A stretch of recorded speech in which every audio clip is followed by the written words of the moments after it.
The story of what would one day become the British Empire, a sprawling tapestry woven across continents and centuries, begins not with ships laden with tea and spices, nor with grand parliamentary decrees, but with the distant clang of Roman legions marching onto a mist-shrouded island in the year 43 CE. This land, known then as Britannia, was a place of wild beauty, where Celtic tribes, with their intricate artistry and deep reverence for nature, lived in scattered settlements.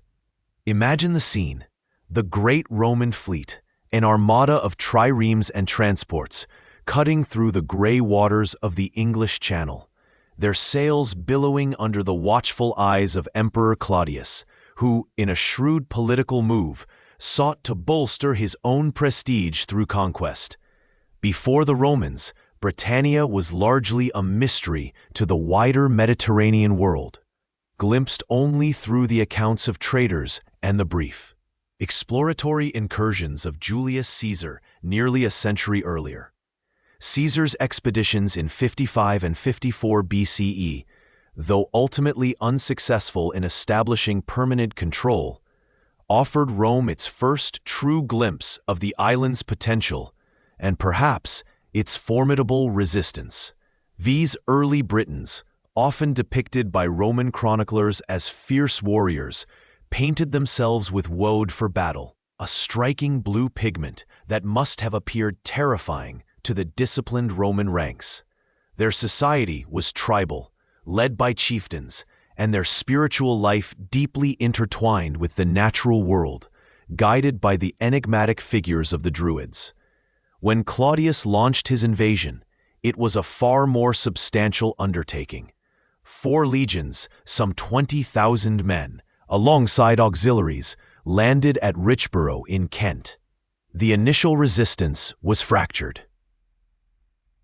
Though notable figures like Caradicus, a chieftain of the Catuvellani tribe, led a valiant but ultimately doomed struggle against the invaders for years, he became a symbol of native defiance, eventually captured and displayed in Rome, a testament to the might of the empire. The Romans, with their superior organization, engineering prowess, and military discipline, steadily pushed north and west, establishing a network of roads, forts, and towns that would fundamentally alter the landscape of Britannia. For nearly 4 centuries, Roman Britannia flourished, at least in parts.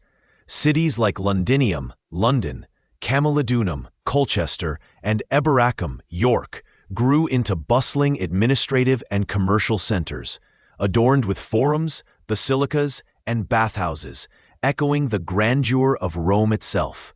Villas, country estates with mosaic floors, and hypocaust heating systems dotted the countryside, signifying a degree of Romanization among the wealthier native elite.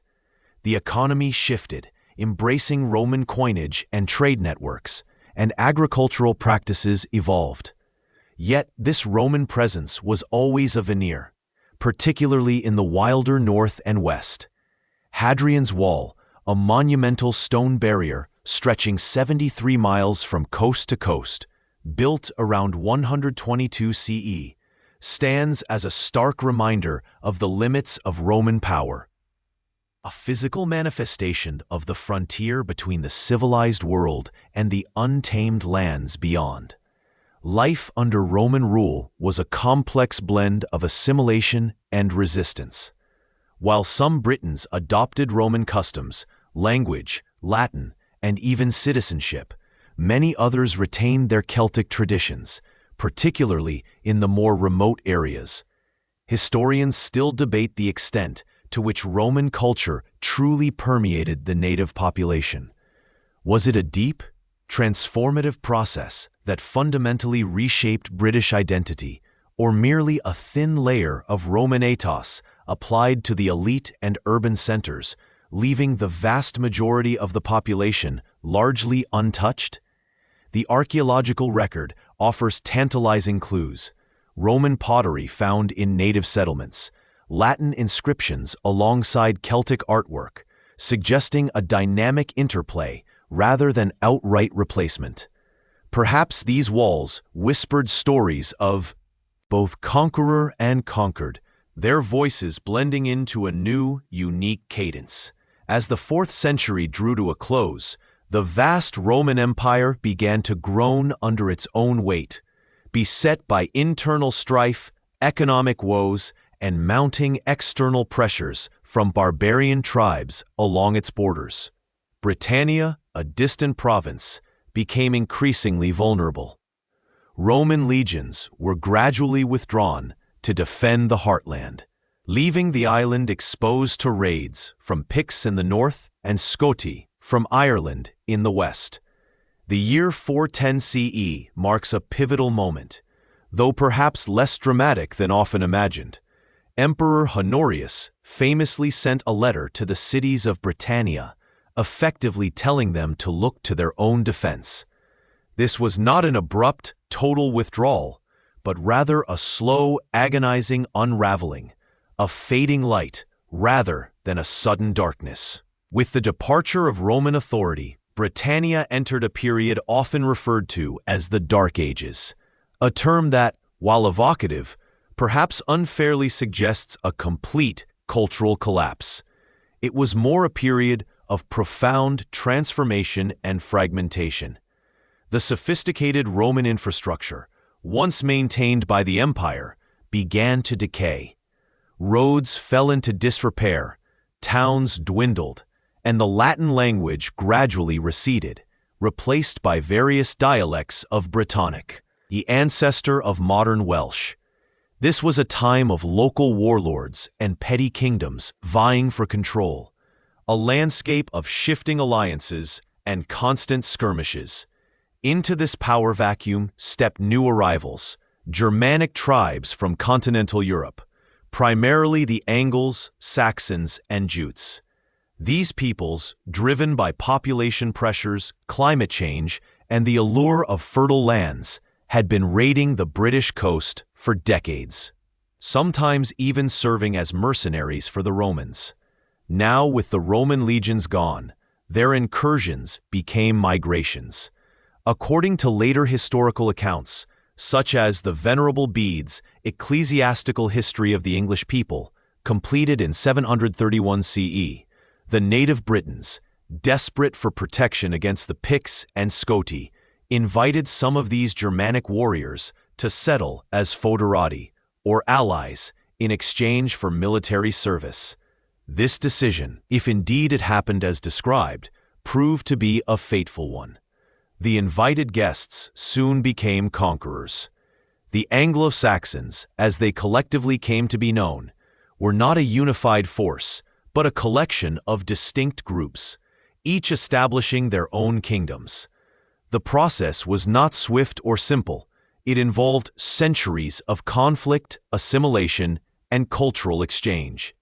The native Britons, pushed westward, established kingdoms like Wales and Cornwall, maintaining their Celtic language and traditions, while the Anglo-Saxons dominated the east and south, laying the foundations for what would become England.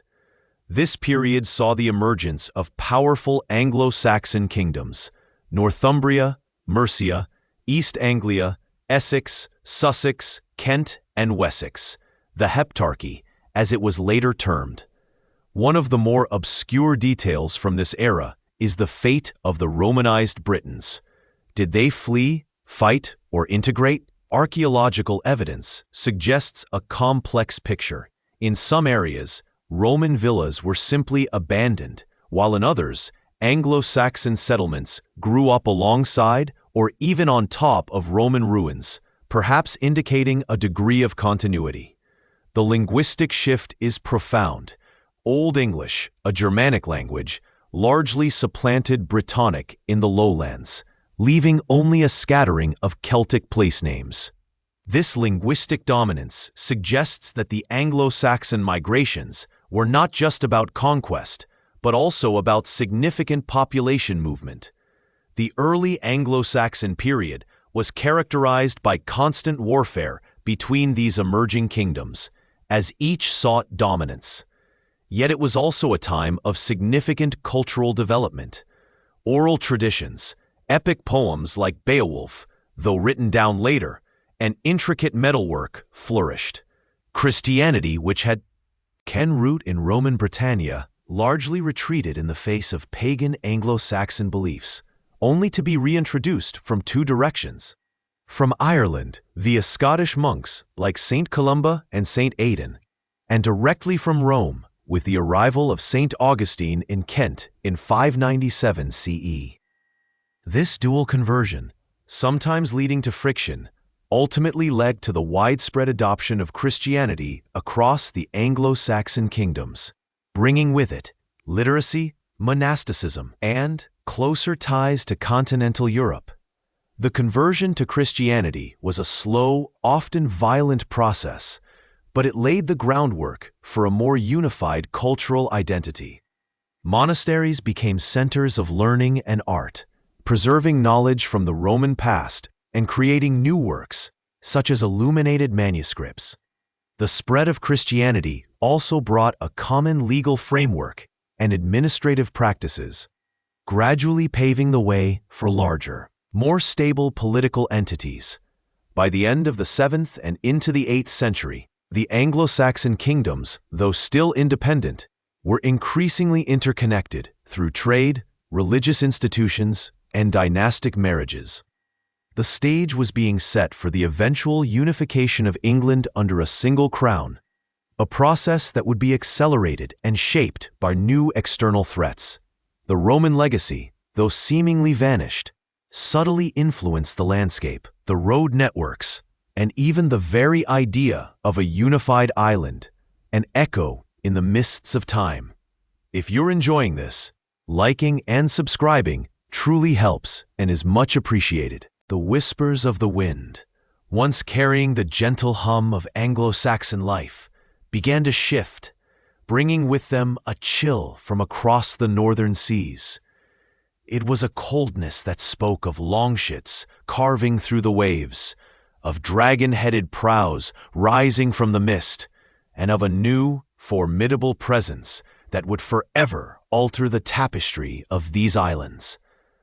From the late 8th century onwards, the rhythm of life in Britain was punctuated by the sudden, terrifying arrival of the Vikings. These Norsemen, driven by a complex mix of population pressure, a thirst for wealth, and perhaps an adventurous spirit, first descended upon the monastic settlement of Lindisfarne in 793 AD. This wasn't merely a raid for plunder. It was a brutal shock to the nascent Christian kingdoms, a clear signal that the world was larger and more dangerous than they had imagined. The monks, dedicated to prayer and scholarly pursuits, were ill-prepared for such ferocity, and the destruction of their holy site sent ripples of fear throughout Anglo-Saxon England. Initially, these were hit-and-run raids, swift and devastating, targeting coastal monasteries and undefended towns.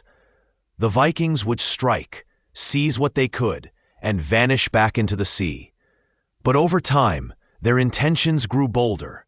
They began to winter in England, establishing temporary camps, and by the mid-9th century, their ambitions had escalated to conquest and settlement.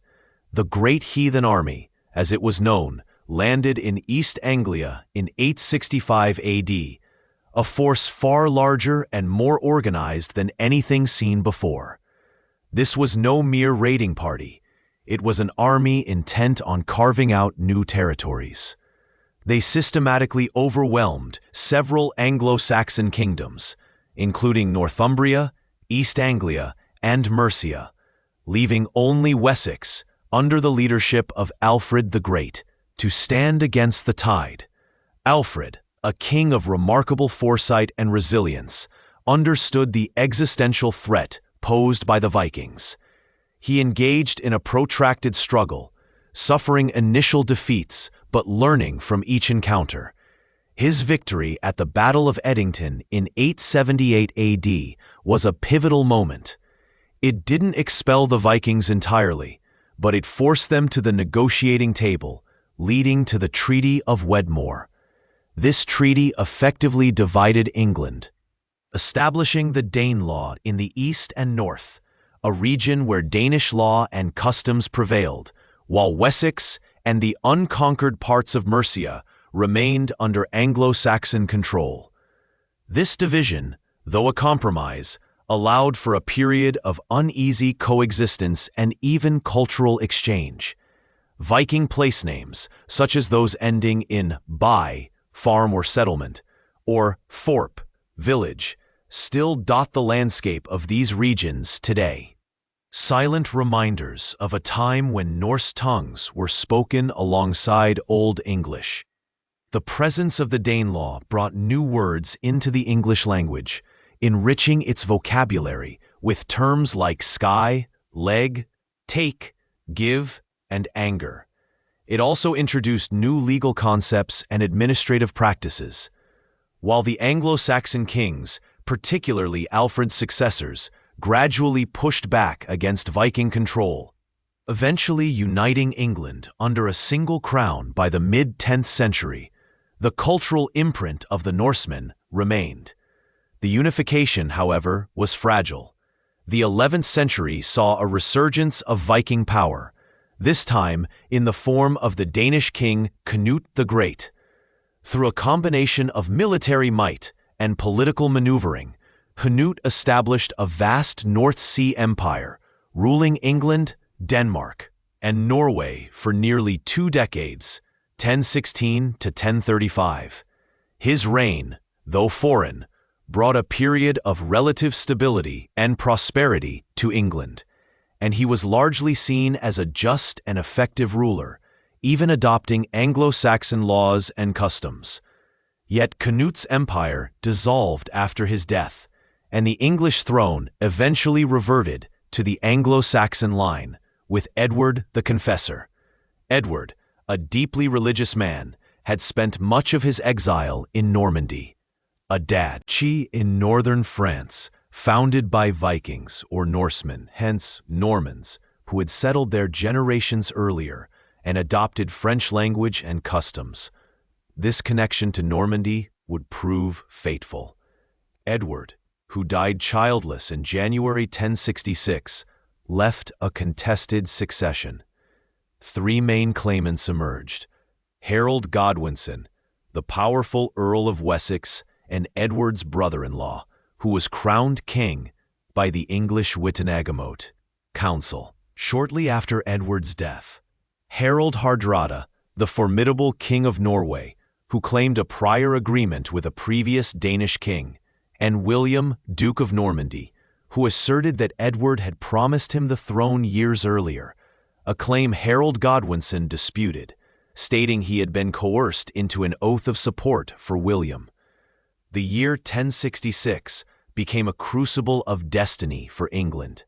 Harald Hardrada, allied with Harold Godwinson's estranged brother Tostig, launched an invasion from Norway, sailing down the coast and landing in the north. King Harold, having just secured his claim to the throne, was forced to march his army swiftly northward. In a remarkable display of military prowess, he met Hardrada's forces at the Battle of Stamford Bridge on September 25, 1066. It was a decisive victory for the English, with both Hardrada and Tostig slain, effectively ending the Viking threat to England. However, the triumph was short-lived and came at a terrible cost. Just days later, news reached Harold that William of Normandy had landed his invasion fleet at Pevensey Bay in Sussex. Harold, with his exhausted and depleted army, was forced to undertake another arduous march, this time southward, covering over 200 miles in less than 2 weeks. This rapid deployment, while demonstrating incredible resolve, left his forces weary and unprepared for the fresh, well-equipped Norman army. On October 14, 1066, the 2 armies met at the Battle of Hastings. The English, fighting on foot, formed a formidable shield wall atop Senlac Hill, repelling repeated Norman cavalry charges throughout the day. The battle was a brutal, drawn-out affair, a testament to the courage of both sides. Historians still debate the precise sequence of events that led to the English collapse, particularly the role of the feigned retreats employed by the Normans, which may have lured parts of the shield wall into breaking formation. What is known is that late in the day, King Harold himself was killed, possibly by an arrow to the eye, though the Bayeux Tapestry depicts multiple wounds. With their king fallen, the English resistance crumbled, and the Normans claimed victory. William the Conqueror, as he became known, marched on London and was crowned King of England on Christmas Day, 1066, in Westminster Abbey. This event, the Norman Conquest, was arguably the most profound turning point in English history, far more transformative than the Viking incursions. It wasn't just a change of monarch, it was a complete overhaul of the social, political, and cultural fabric of the nation. The Anglo-Saxon aristocracy was largely dispossessed, their lands confiscated and redistributed to William's Norman followers. This created a new ruling class, speaking French, holding French customs, and looking to the continent rather than the Nordic lands. The impact on the English language was immense. Old English, a Germanic tongue, became the language of the common people, while Norman French became the language of the court, law, administration, and literature. For centuries, England was a bilingual nation, and the interaction between these two languages led to a massive influx of French vocabulary into English. Words related to government, parliament, justice, crown, law, jury, evidence, crime, fashion, gown, jewel, beauty, and food, pork, beef, venison. While the animal names remained Anglo-Saxon, the cooked meat names became French, are just a few examples. This linguistic fusion transformed Old English into Middle English, a language far more recognizable to modern speakers, and laid the foundation for the English we speak today. The grammatical structure remained largely Germanic, but the vocabulary was profoundly enriched, creating a language of unparalleled richness and flexibility. Beyond language, the Normans introduced a more centralized and efficient system of government. William commissioned the Domesday Book in 1085, a comprehensive survey of all land and property in England, designed to assess taxable wealth and consolidate royal power. This meticulous record-keeping was unprecedented in its scope for the time, and provided the Crown with an unparalleled understanding of its resources. The feudal system, already present in rudimentary form, was firmly established and rigidly enforced, creating a clear hierarchy of loyalty and service from the king down to the humblest peasant. New castles, like the Tower of London, were constructed across the land, not just as defensive strongholds, but as symbols of Norman power and control, dominating the landscape and serving as administrative centers. The Norman Conquest also reoriented England's international relations. Previously, England had strong ties to Scandinavia. Now, its gaze shifted southward, across the English Channel, towards France and the wider European continent.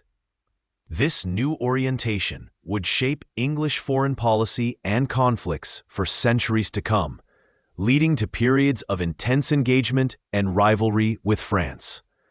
The conquest also brought England more firmly into the orbit of Roman Catholicism, strengthening its ties with the papacy and continental monastic orders.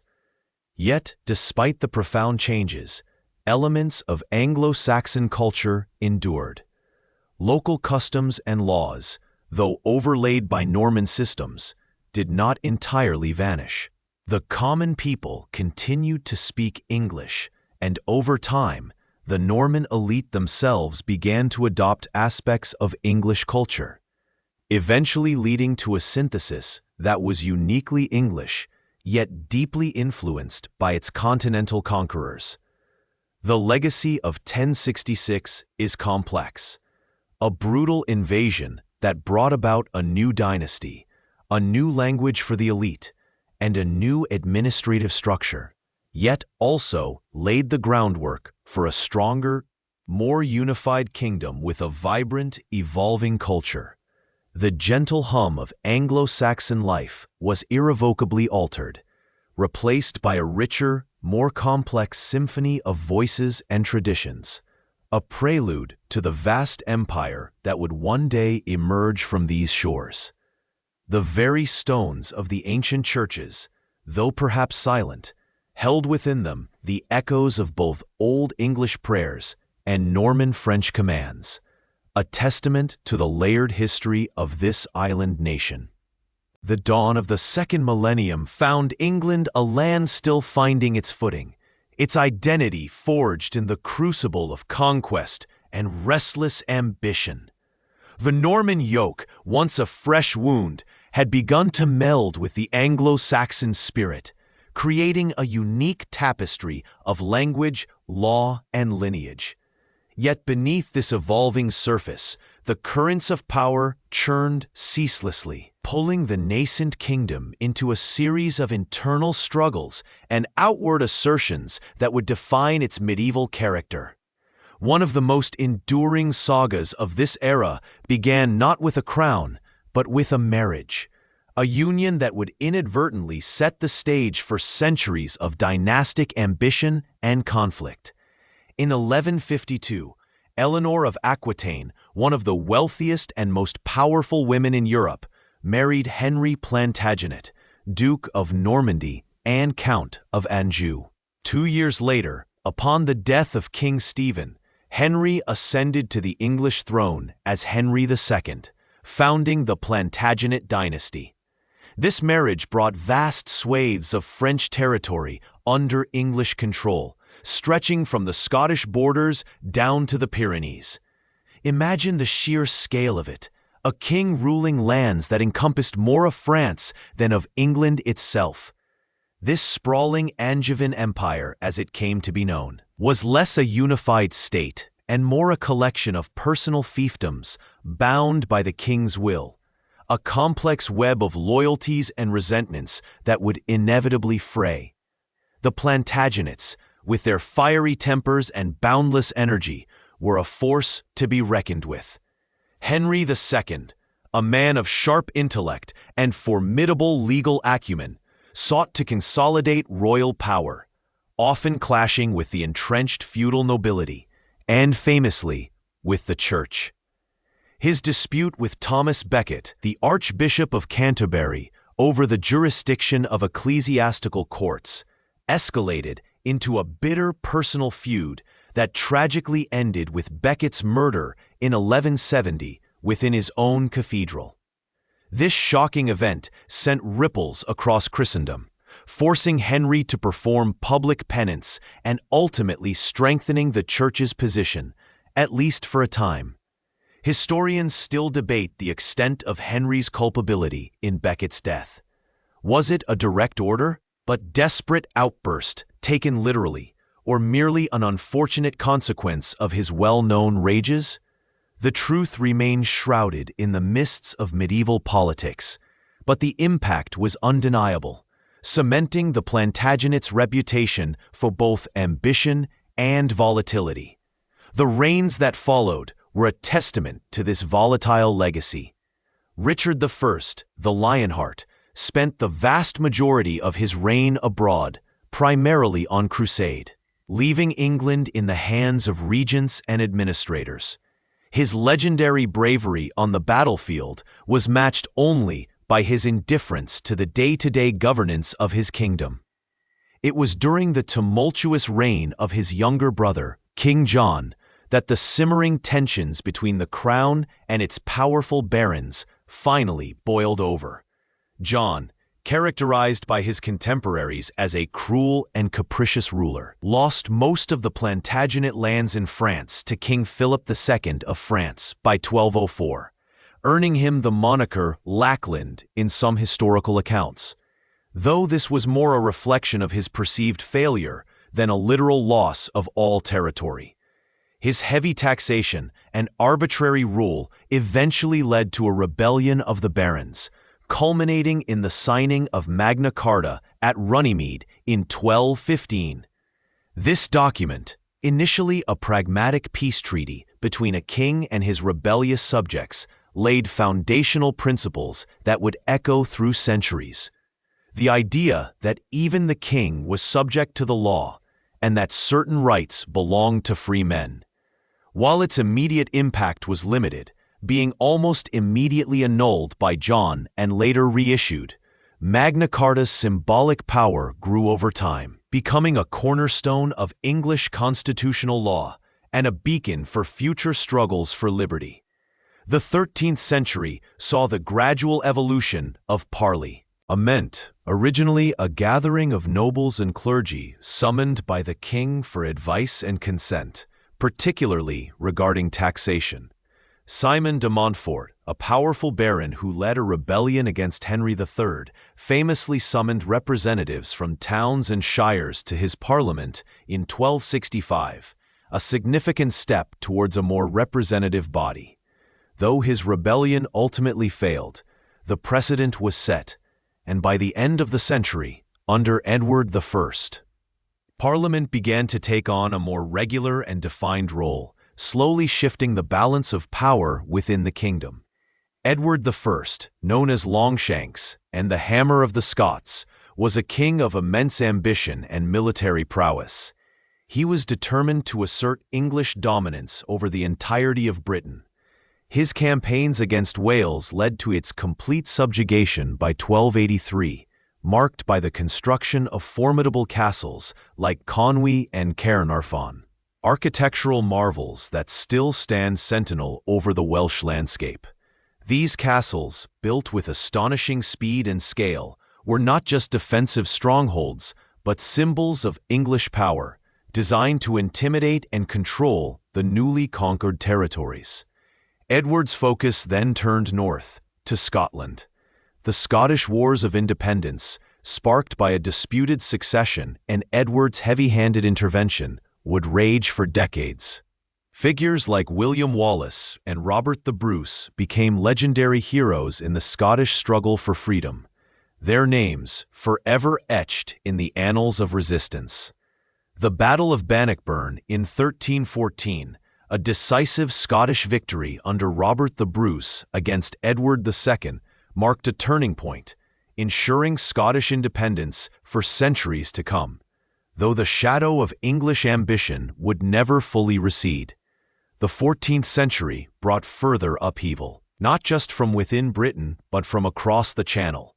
The 100 Years' War, a sprawling conflict between England and France that lasted intermittently for over a century, from 1337 to 1453, was fundamentally a dynastic struggle rooted in the Plantagenets' claims to the French throne.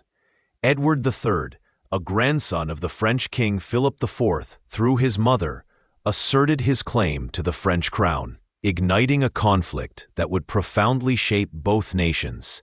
This war was characterized by periods of intense fighting, remarkable English victories against numerically superior French forces, such as Crécy, 1346, and Poitiers, 1356, due in large part to the devastating effectiveness of the English longbow, a weapon that revolutionized medieval warfare. Imagine the sound: thousands of arrows, each capable of piercing armor, raining down upon advancing cavalry, turning the tide of battle with a deadly precision. Yet even as English armies carved out temporary enclaves in France, a far more devastating force swept across Europe, indifferent to the quarrels of kings. The Black Death, arriving in England in 1348, decimated the population, wiping out perhaps a third to half of its inhabitants within a few short years. This cataclysmic event had profound social and economic consequences, leading to labor shortages, rising wages for peasants, and a gradual weakening of the feudal system. The old order, already creaking under the weight of changing economic realities, began to truly fracture. The Peasants' Revolt of 1381, led by figures like Wat Tyler and John Ball, was a direct consequence of these societal shifts, a desperate cry for justice against oppressive taxes and the lingering vestiges of serfdom. Though brutally suppressed, it highlighted the growing discontent among the common people and the increasing challenges to established authority. As the 100 Years' War dragged on, English fortunes waxed and waned. Henry V's stunning victory at Agincourt in 1415, immortalized in Shakespearean verse, seemed to promise a complete English triumph, leading to the Treaty of Troyes, 1420, which named Henry V as heir to the French throne.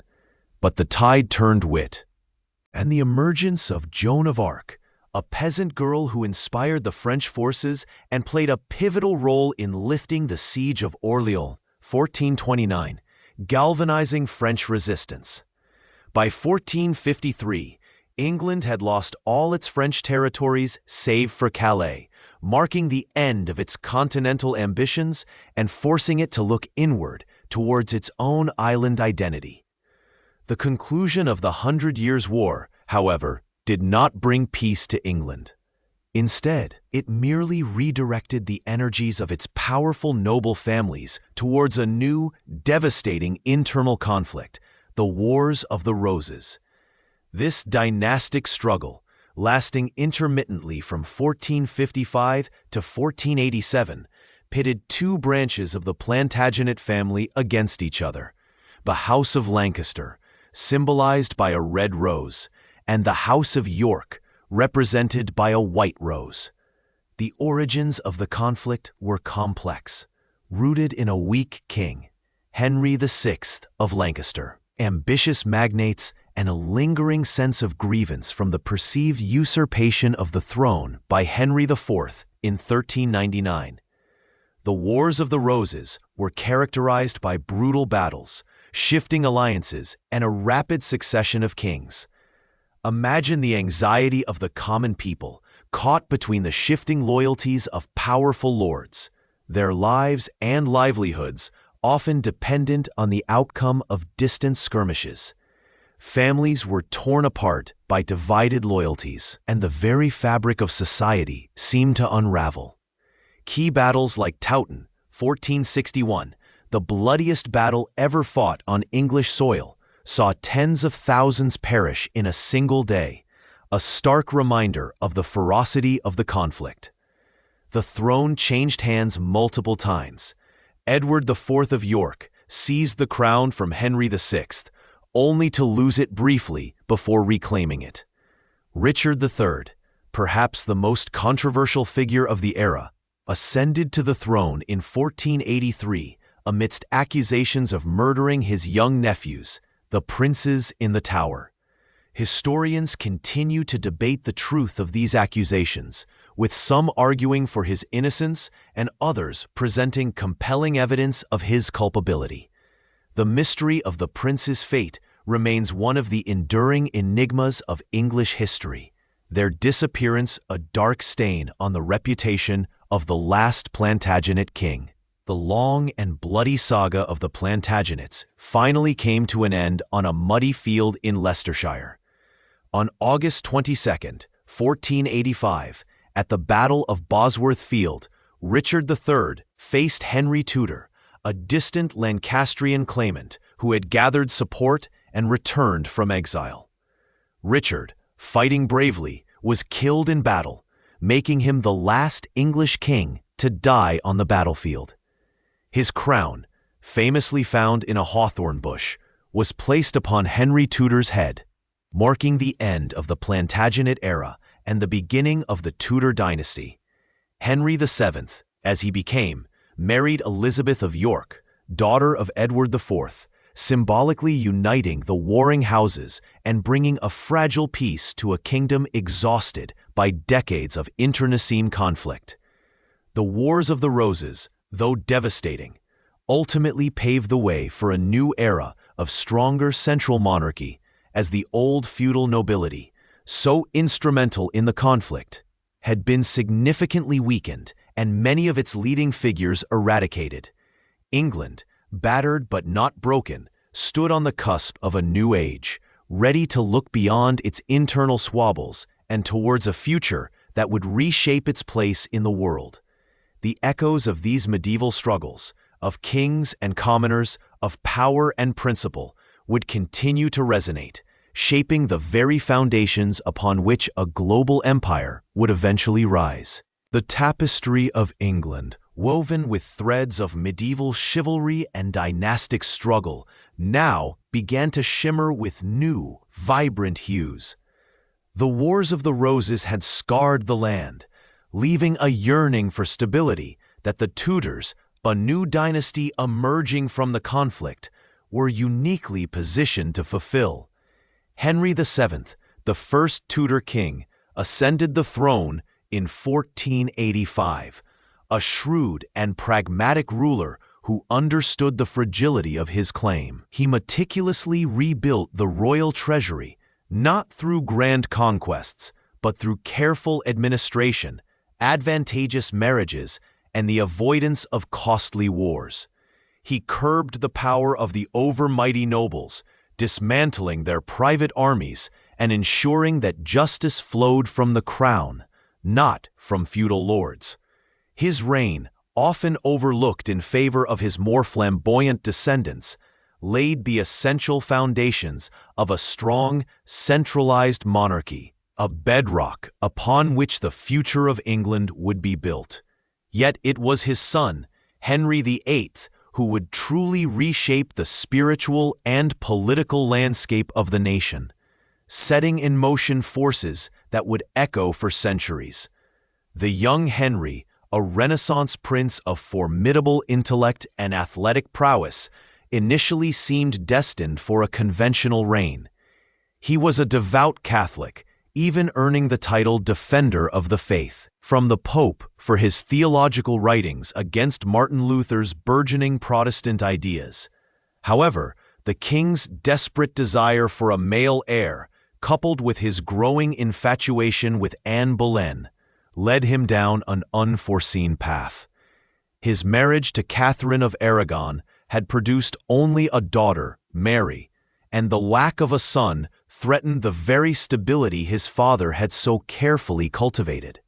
When the Pope refused to annul his marriage, Henry, driven by a potent mix of personal ambition, theological conviction, and a deeply ingrained belief in his divine right, took the unprecedented step of breaking with Rome. The Act of Supremacy in 1534 declared the king, not the Pope, to be the supreme head of the Church of England. This was not merely a theological shift. It was a profound assertion of national sovereignty, severing centuries of ecclesiastical ties and placing immense power directly into the monarch's hands. The dissolution of the monasteries, which followed swiftly, was a brutal but effective means of consolidating wealth and weakening the old religious order. Vast lands and riches flowed into the royal coffers, enriching the crown and creating a new class of gentry loyal to the king. Imagine the ancient abbey walls, once echoing with monastic chants, now silent, stripped bare, and left to crumble, their treasures dispersed, their communities scattered. This radical transformation, often termed the English Reformation, was not a singular event, but a complex process, marked by alternating periods of reform and reaction, its ultimate direction still uncertain for decades to come. Historians still debate the true motivations behind Henry's break with Rome. Was it primarily a matter of conscience and succession, or a calculated power grab disguised as religious reform? The truth, perhaps, lies in a complex interplay of both. The reigns of Henry's children continued this tumultuous religious dance. Edward VI, a devout Protestant, pushed the Church of England further towards reform during his brief rule. Then came Mary I, a staunch Catholic, who attempted to reverse the Reformation, leading to a period of intense religious persecution that earned her the moniker Bloody Mary. Her efforts, however, proved ultimately futile, only hardening Protestant sentiment. It was Elizabeth I, the last of the Tudors, who finally steered England towards a more enduring religious settlement. Her middle way sought to create a broad, inclusive Church of England that was Protestant in doctrine but retained many traditional Catholic rituals, a pragmatic compromise designed to foster national unity.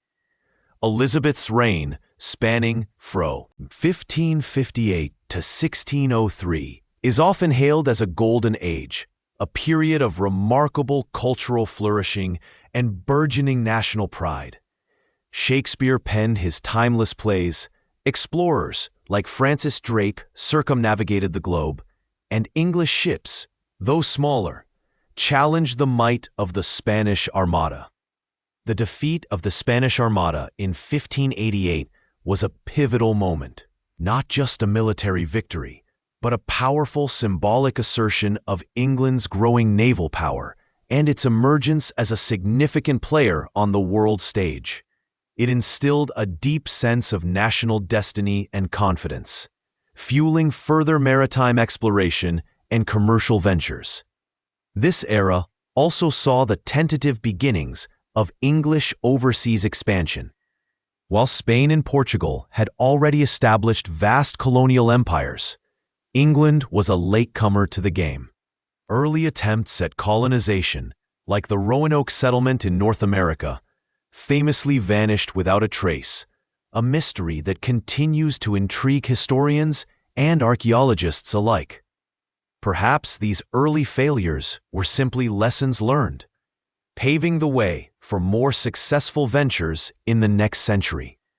The death of Elizabeth I in 1603, without an heir, brought an end to the Tudor dynasty and ushered in the Stuarts, a Scottish royal house. James VI of Scotland, son of Mary Queen of Scots, became James I of England, uniting the crowns of England and Scotland for the first time. This union, though initially personal, laid the groundwork for the eventual political unification of Great Britain. James, an intellectual and a prolific writer, envisioned himself as a philosopher king. But his reign was marked by growing friction between the crown and parliament. His belief in the divine right of kings, which asserted that monarchs derive their authority directly from God and were accountable only to him, clashed with Parliament's increasing desire for a greater say in governance, particularly concerning taxation and foreign policy. This fundamental disagreement over the source and limits of royal power would become a recurring theme, deepening with each passing year. Religious tensions also continued to simmer. While James sought to maintain Elizabeth's religious settlement, his attempts to enforce conformity within the Church of England alienated both radical Protestants, Puritans, who sought further reform, and Catholics, who continued to face persecution. The Gunpowder Plot of 1605, an attempt by Catholic conspirators to blow up Parliament and assassinate the king, only intensified anti-Catholic sentiment and reinforced the perception of Catholics as a threat to the Protestant establishment. This event, though foiled, left a lasting scar on the national psyche, reminding everyone of the precarious balance of power and faith. His son, Charles I, inherited both the throne and the unresolved tensions. Charles, though cultured and deeply religious, lacked his father's political acumen and flexibility. He was even more committed to the divine right of kings, viewing any challenge to his authority as an affront to God himself. His reign was characterized by a series of increasingly bitter disputes with Parliament over money and religion.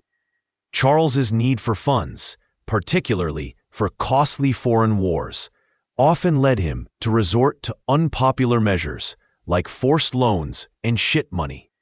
a tax traditionally levied only in coastal areas during wartime, which he extended to inland counties in peacetime. These actions, perceived as arbitrary and unconstitutional, further inflamed parliamentary opposition. His religious policies also proved deeply divisive. Influenced by Archbishop William Laud, Charles favored a more ceremonial and hierarchical form of Anglicanism, which many Puritans viewed as dangerously close to Catholicism. Laud's reforms, including the beautification of churches and the emphasis on ritual, were seen by many as an attempt to roll back the gains of the Reformation.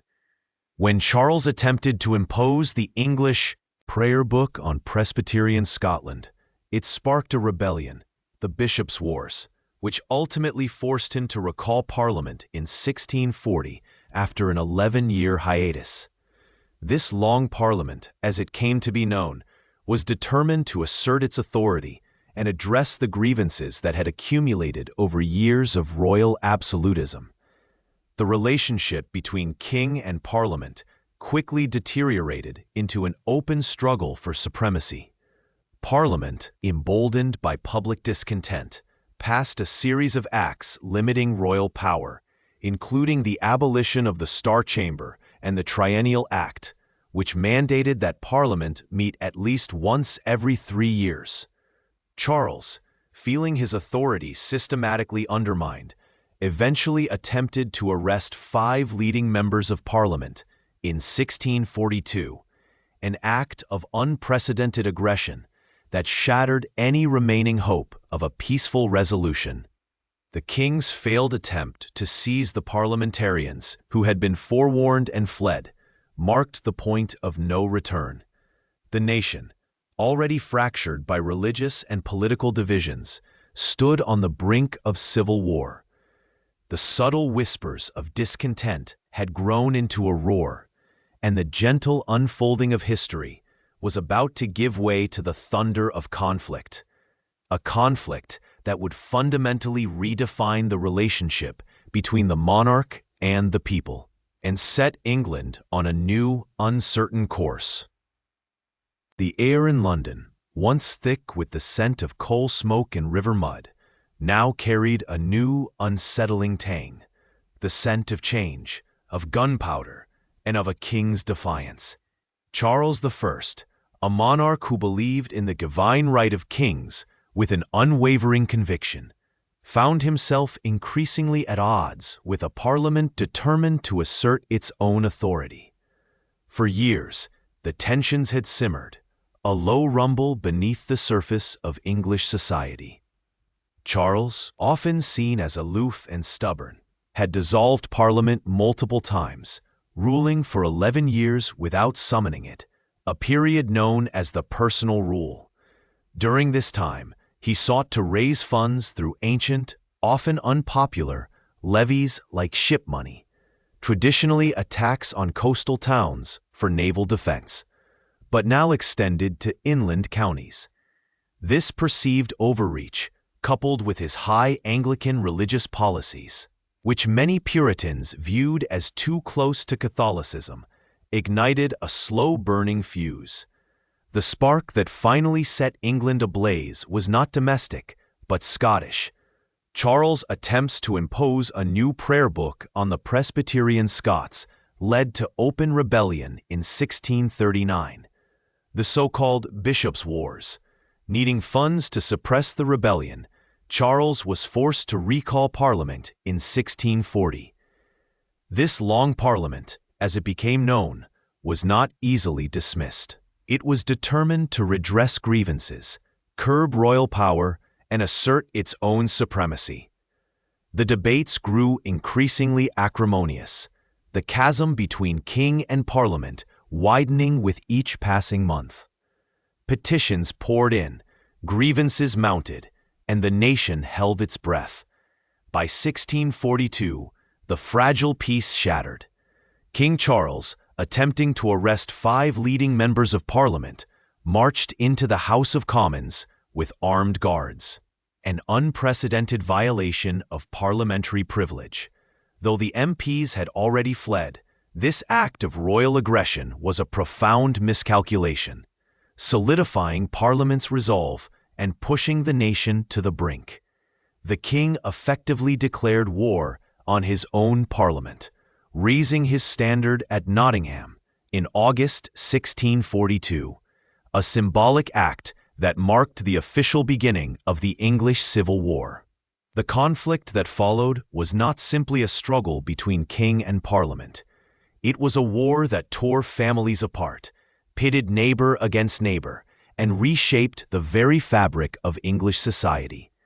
The nation fractured into two main camps: the Royalists, often called Cavaliers, who supported the king, and the Parliamentarians, or Roundheads, named for their close-cropped hair, who fought for parliamentary sovereignty. A war was fought across the length and breadth of England, from the rolling hills of the Midlands to the ancient market towns of the South. Battles like Edgehill, Marston Moor, and Naseby became etched into the national consciousness, each a brutal testament to the ferocity of the conflict. The parliamentarian forces, initially less organized, found their strength in the emergence of a remarkable military leader, Oliver Cromwell. A devout Puritan and a member of Parliament, Cromwell transformed the parliamentary army into the new model army, a disciplined, meritocratic force forged in the crucible of war. Unlike the traditional armies of the time, where aristocratic birth often determined command, Cromwell promoted officers based on skill and piety, creating a highly effective fighting machine. His Ironsides, as his cavalry were known, became legendary for their discipline and effectiveness on the battlefield. The tide of the war slowly turned in Parliament's favor. The Royalist cause, hampered by internal divisions and a lack of consistent funding, began to falter. By 1646, King Charles I was captured, marking a decisive victory for Parliament. Yet the war was not truly over. Divisions emerged within the victorious parliamentarian ranks, particularly between those who sought a settlement with the king and those, like Cromwell and the more radical elements of the army, who believed Charles could not be trusted. The king, ever a master of political maneuvering, attempted to exploit these divisions, leading to a brief Second Civil War in 1648. This renewed conflict only hardened the resolve of the army.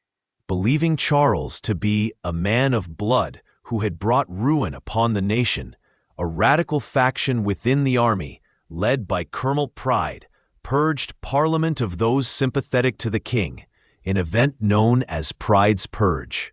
The remaining members, a mere rump of the original Parliament, then established a high court of justice to try the king for treason. It was an unprecedented act, a monarch, believed to rule by divine right, being put on trial by his own subjects. On January 30th, 1649, Charles I was executed outside the banqueting house in Whitehall, London. He walked to the scaffold with dignity, maintaining his belief in his innocence and his divine authority to the very end. The collective gasp that must have swept through the crowd that day echoed across Europe. The execution of a king, not by a foreign invader, but by his own people, sent shockwaves through the monarchies of the continent. It was a moment that irrevocably altered the course of English history, shattering the ancient concept of absolute monarchy and ushering in a radical new experiment, the English Republic. The period that followed, known as the Commonwealth of England, was a turbulent and uncertain time. With no king, England was declared a republic, a novel concept in a world dominated by monarchies.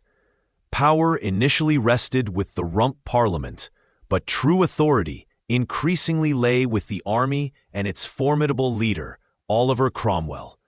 Cromwell, a man of profound religious conviction and military genius, found himself grappling with the immense challenge of governing a nation weary of war, and deeply divided.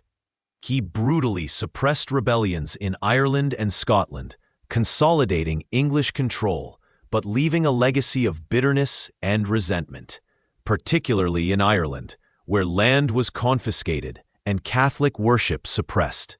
By 1653, frustrated by the Rump Parliament's inefficiency and corruption, Cromwell dissolved it by force, famously declaring, "You have sat too long for any good you have been doing lately. Depart, I say, and let us have done with you. In the name of God, go." This act ushered in the Protectorate, with Cromwell assuming the title of Lord Protector of England, Scotland, and Ireland. Though he refused the crown, Cromwell effectively ruled as a military dictator, maintaining order through the army and imposing strict Puritan moral codes on society. Theaters were closed, Christmas celebrations were banned, and public amusements curtailed, reflecting Cromwell's fervent belief in a godly society. Historians still debate whether Cromwell was a reluctant dictator, driven by circumstance and a desire for stability, or a man who gradually accumulated power, ultimately betraying the republican ideals he initially championed. His rule, while bringing a degree of stability, was ultimately unpopular with many who longed for the return of familiar traditions and the monarchy. Upon Cromwell's death in 1658, his son Richard briefly attempted to succeed him, but lacked his father's authority and military support. The Protectorate quickly crumbled, plunging England back into political instability. The army, once a unifying force, now became a source of disunity, with various factions vying for power. The nation, exhausted by years of civil strife and republican experimentation, began to yearn for the stability and familiarity of the monarchy. The memory of the executed king, once a symbol of tyranny to some, now evoked a sense of lost order and tradition. In 1660, with widespread public support and the backing of General George Monk, who marched his army from Scotland to London, the eldest son of the executed king, Charles II, was invited to return from exile. This event, known as the Restoration, was met with widespread jubilation. The streets of London erupted in celebration. Bonfires were lit, and church bells rang out across the land. The monarchy was restored, and with it, a sense of normalcy returned. Theaters reopened, the strict puritanical laws were relaxed, and a new era of cultural vibrancy, known as the Restoration period, began. Charles II, a charming and pragmatic monarch, understood the need for compromise. Famously declaring that he would not go on his travels again, he navigated the complex political landscape, balancing the desires of Parliament with his own royal prerogatives. The Restoration, however, did not erase the fundamental tensions between Crown and Parliament. The memory of the Civil War lingered, a cautionary tale for both sides. Parliament, having asserted its power so dramatically, was not willing to relinquish it entirely. The reign of Charles II saw the emergence of the first political parties: the Whigs, who generally favored parliamentary power and religious toleration for dissenters, and the Tories, who supported the monarchy and the Anglican Church. These nascent political factions would shape the future of English governance. Upon Charles II's death in 1685, his brother, James II, ascended to the throne. James was an open and devout Catholic, a fact that immediately caused alarm in a predominantly Protestant nation, still scarred by the memory of Catholic plots and the fear of absolutism. James's policies further exacerbated these fears. He appointed Catholics to positions of power in the army and government, suspended laws against religious dissenters and Catholics through royal prerogative, and attempted to pack Parliament with his supporters. Many feared a return to Catholic rule and the imposition of an absolute monarchy, akin to the model seen in Catholic France under Louis XIV. The birth of a son to James and his Catholic wife in 1688, guaranteeing a Catholic succession, proved to be the final straw.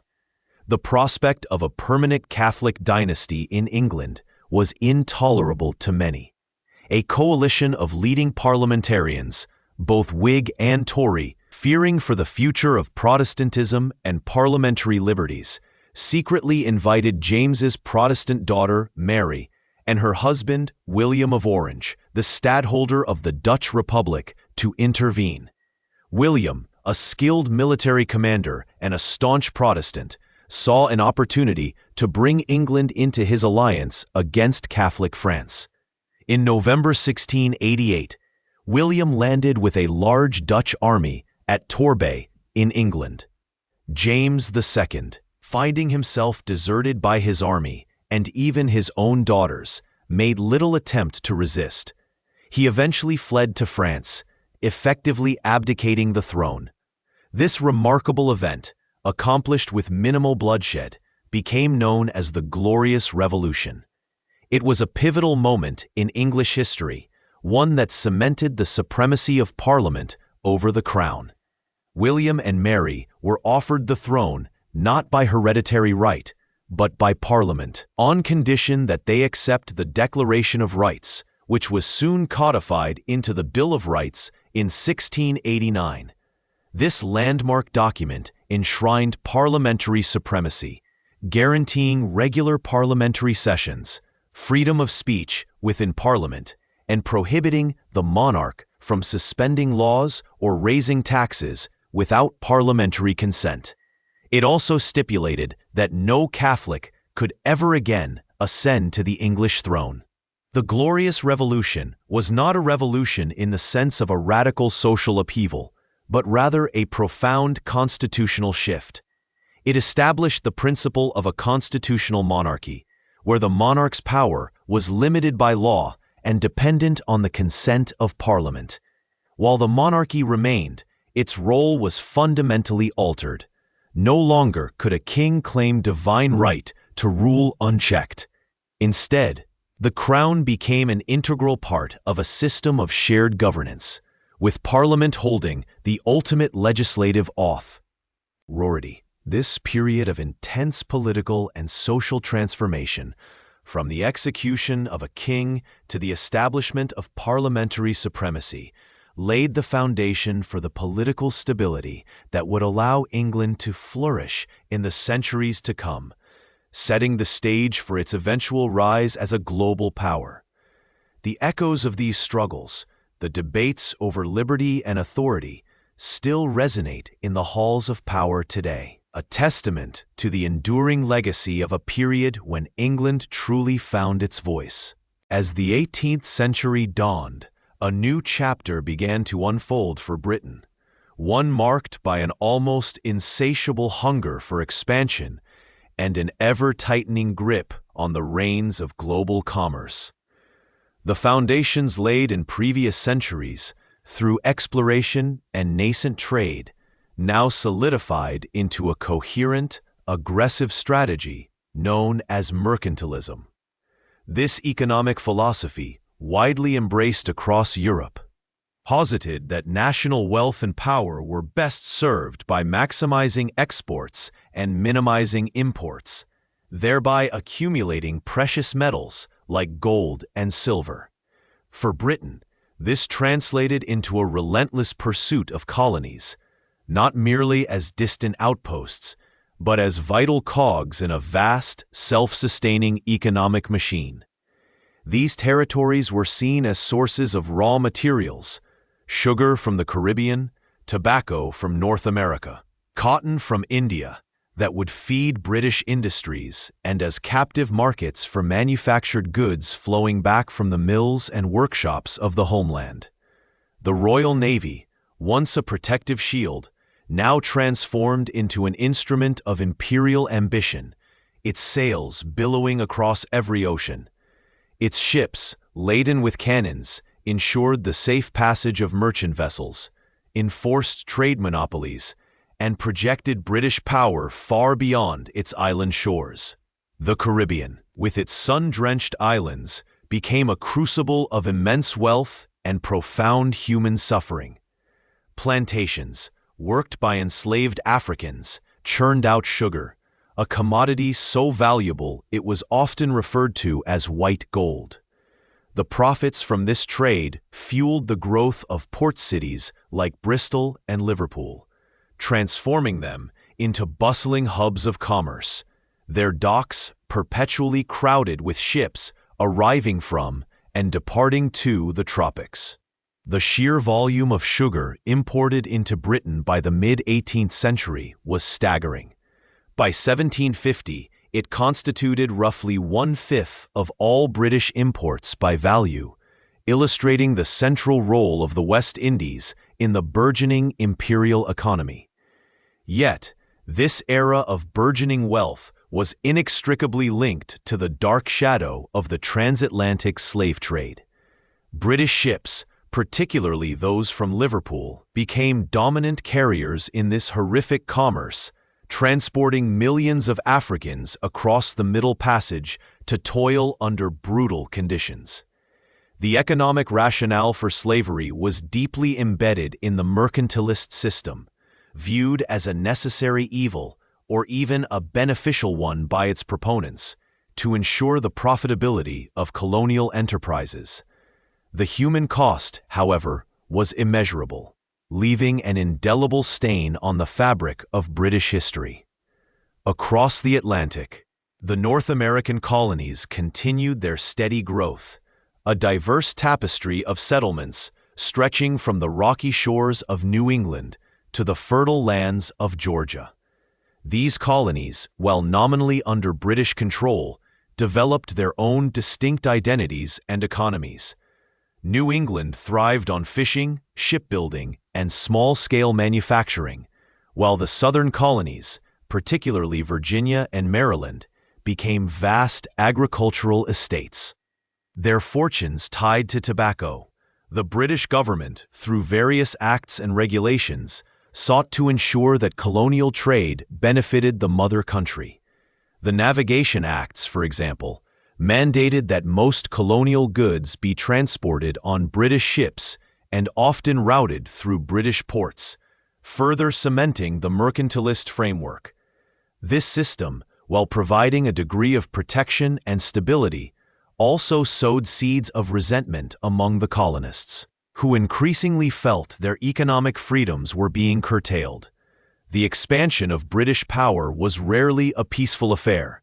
The 18th century was punctuated by a series of global conflicts, often referred to as the Second Hundred Years' War, as Britain clashed repeatedly with its European rivals, primarily France and Spain, for dominance in trade and territory.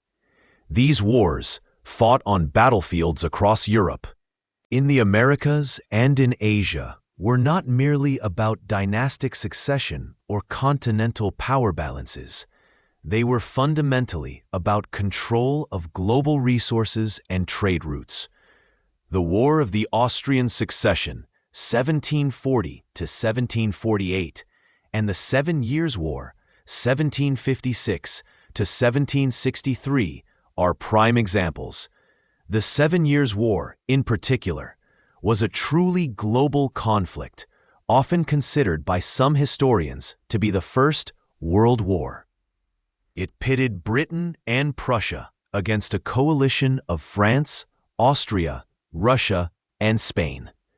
In North America, it was known as the French and Indian War, as British and colonial forces fought against the French and their Native American allies for control of the vast interior. The war's turning point came with the decisive British victory at the Battle of the Plains of Abraham in Quebec in 1759, leading to the fall of New France. In India, the British East India Company, a powerful corporate entity with its own army, engaged in fierce struggles against French trading companies and local Indian rulers. The Battle of Plassey in 1757, a pivotal victory for the British East India Company under Robert Clive, effectively marked the beginning of British territorial rule in India, laying the groundwork for what would become the jewel in the imperial crown. By the Treaty of Paris in 1763, which formally ended the 7 Years' War, Britain emerged as the undisputed global superpower. France ceded vast territories in North America, including Canada and all lands east of the Mississippi River, to Britain. Spain, allied with France, also ceded Florida. Britain's naval supremacy was undeniable, and its colonial empire had expanded exponentially. This period truly marked the zenith of British mercantilist power. With a vast network of colonies providing raw materials and markets, all protected by an unmatched navy. However, the very success of the empire also brought new challenges. The enormous cost of the 7 Years' War left Britain with a substantial national debt. To alleviate this burden, the British government sought to impose new taxes and regulations on its American colonies, arguing that they should contribute more to their own defense and the upkeep of the empire. Acts like the Stamp Act, 1765, and the Townshend Acts, 1767, were met with fierce resistance from the colonists, who argued that they should not be taxed without representation in the British Parliament. This simmering discontent, fueled by Enlightenment ideals of liberty and self-governance, eventually erupted into open rebellion. The American Revolution, 1775 to 1783, was a profound shock to the British Empire. What began as a dispute over taxation and rights escalated into a full-blown war for independence. Despite its military might, Britain faced formidable challenges. Fighting a war across an ocean, grappling with a determined colonial population, and contending with the intervention of European rivals, particularly France, who saw an opportunity to avenge their defeat in the 7 Years' War. The surrender of British forces at Yorktown in 1781 effectively sealed the fate of the American colonies. The Treaty of Paris in 1783 formally recognized the independence of the United States of America, marking a significant loss for the British Empire and a moment of introspection for its leaders. This loss, however, did not signal the end of the empire, but rather a shift in its focus and strategy. While the American colonies were gone, vast territories remained, and new opportunities beckoned. The British turned their attention increasingly towards Asia, particularly India, where the East India Company's influence continued to grow. Through a combination of military force, shrewd diplomacy, and exploitation of local rivalries, the company steadily expanded its control, moving from mere trading posts to becoming the de facto ruler of vast swathes of the subcontinent. This transition from mercantile enterprise to territorial power was a complex and often brutal process. Seas marked by conflicts like the Anglo-Mysore Wars and the Anglo-Maratha Wars. One lesser-known detail of this period is the role of privateers, essentially legalized pirates, in supplementing the Royal Navy during times of war. These privately owned armed ships, commissioned by the Crown, preyed on enemy merchant shipping, capturing valuable cargo and disrupting trade. While often seen as swashbuckling adventurers, their activities were a legitimate, if often brutal, part of naval warfare and a significant source of wealth for their owners and crews. The sheer volume of prizes taken by British privateers during the wars of the 18th century underscores the pervasive nature of maritime conflict and the blurred lines between state-sanctioned warfare and private enterprise. The loss of the American colonies also prompted a re-evaluation of imperial policy. While mercantilist principles remained influential, there was a growing recognition of the need for more flexible and adaptable approaches to colonial governance.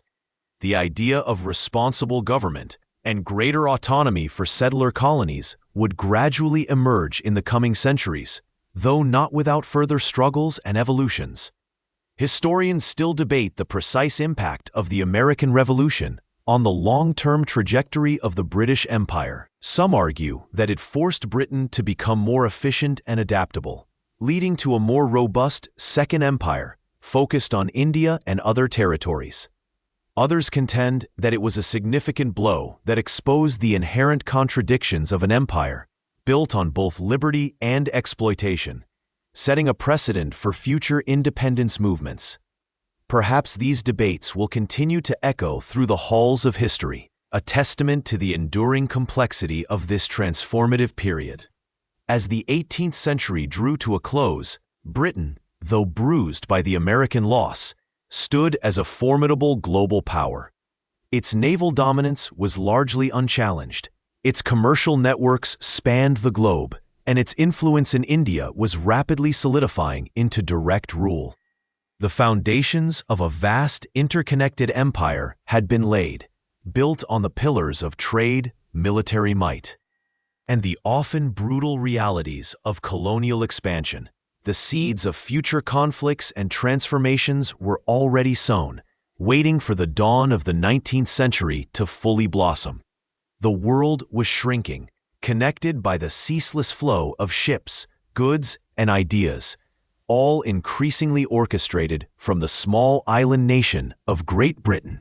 The soft glow of gaslight began to pierce the London fog, a new kind of illumination that spoke not of flickering candles or oil lamps, but of a harnessed power, a boundless energy that was reshaping the very fabric of existence. The 18th century had drawn to a close, and with it, the age of sail and agrarian rhythms was slowly, inexorably, yielding to the roar of steam and the relentless clatter of machinery.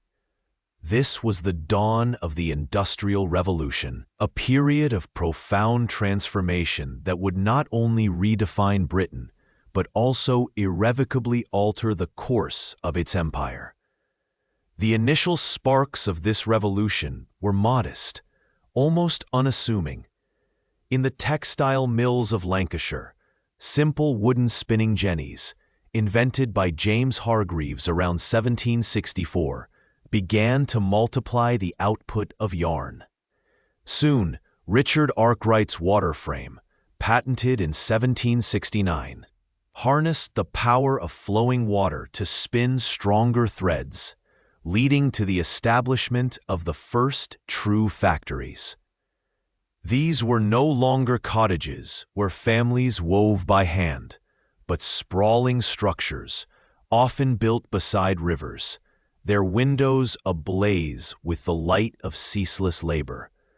The air inside these places was thick with cotton dust, the rhythmic hum of machinery a constant companion.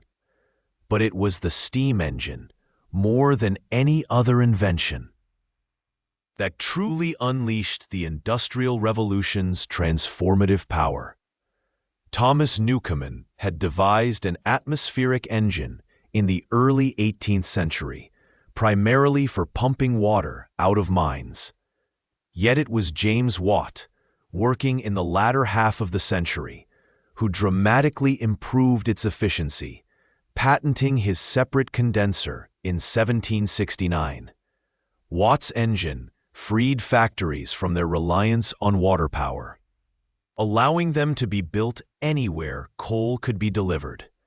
Suddenly, the deep seams of coal, long a source of heat, became the very lifeblood of industry, fueling the furnaces that forged iron and powered the engines that drove looms and lathes.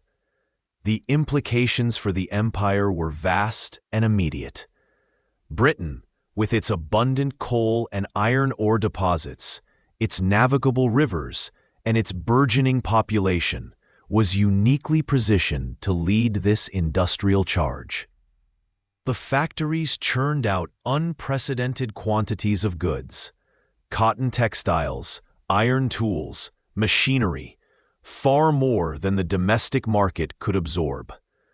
This created an urgent need for new markets and new sources of raw materials. The empire, once a collection of trading posts and settler colonies, began to be viewed through a new lens, a vast network for sourcing raw materials like raw cotton from India and the American South, and a captive market for manufactured goods. The relentless pace of innovation continued. Henry Bessemer's process for mass-producing steel in the 1850s revolutionized construction and engineering, allowing for stronger bridges, taller buildings, and more powerful ships. The invention of the telegraph by Samuel Morse in the 1830s and its subsequent widespread adoption in the 1850s and 60s, particularly the laying of undersea cables, began to shrink the vast distances of the empire. News that once took months to travel now arrived in hours, binding London more tightly to Calcutta, Sydney, and Montreal. This unprecedented speed of communication was not just a convenience, it was a strategic imperative, allowing for swifter administrative control and military coordination across vast territories. The social landscape of Britain itself was dramatically reshaped. Rural populations flocked to the rapidly growing industrial cities like Manchester, Birmingham, and Glasgow, seeking work in the mills and factories. These cities swelled, often without adequate infrastructure, leading to overcrowding, poor sanitation, and widespread poverty in the working-class districts. The stark contrast between the wealth accumulated by factory owners and the harsh conditions endured by their laborers fueled social unrest and the rise of new political ideologies.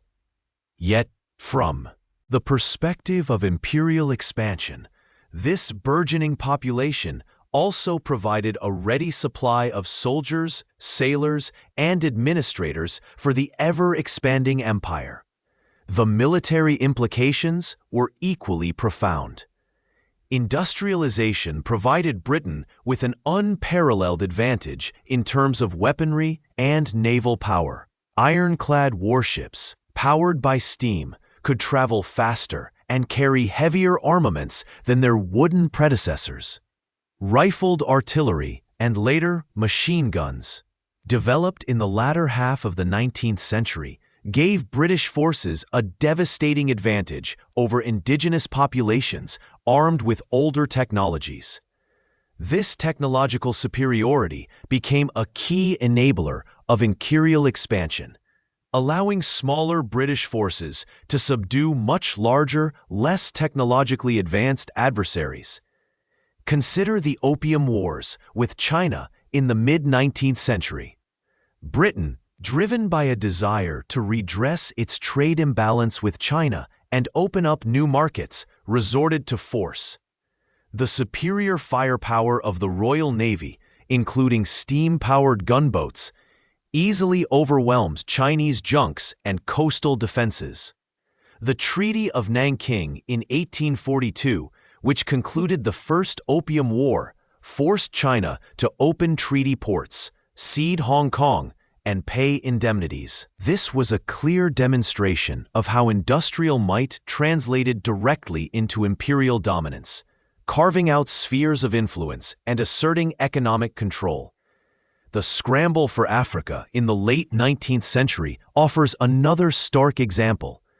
European powers, including Britain, carved up the African continent with astonishing speed, driven by a thirst for raw materials, rubber, diamonds, gold, and new markets, as well as strategic considerations and a sense of national prestige. The Berlin Conference of 1884–85 formalized the rules for this division, largely without African representation.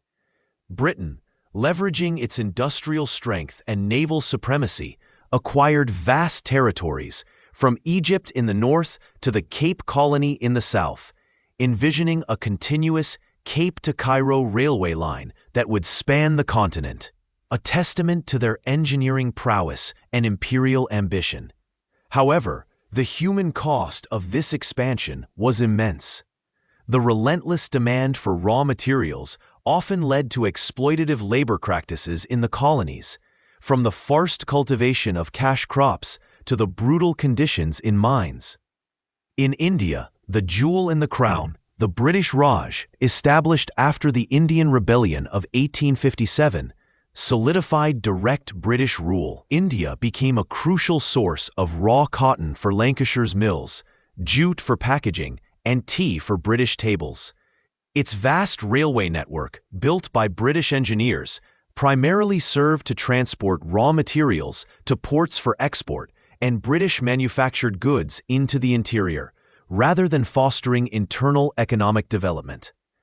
The traditional Indian textile industry, once world-renowned, was systematically undermined by the influx of cheaper British factory-made goods, leading to widespread deindustrialization and poverty.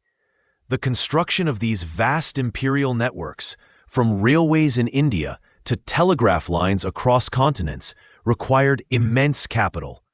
London, with its burgeoning financial institutions, became the undisputed financial capital of the world. British banks and investors financed not only domestic industrial growth, but also infrastructure projects across the empire and beyond, further solidifying Britain's global economic dominance. The pound sterling became the world's reserve currency, facilitating international trade and investment. Yet, historians still debate the precise extent to which the empire fueled the Industrial Revolution versus the Industrial Revolution enabling the empire. Was the empire primarily a market for Britain's industrial output, or was it a vital source of capital and raw materials that made industrialization possible? It's a complex interplay, a symbiotic relationship where each element fed the other.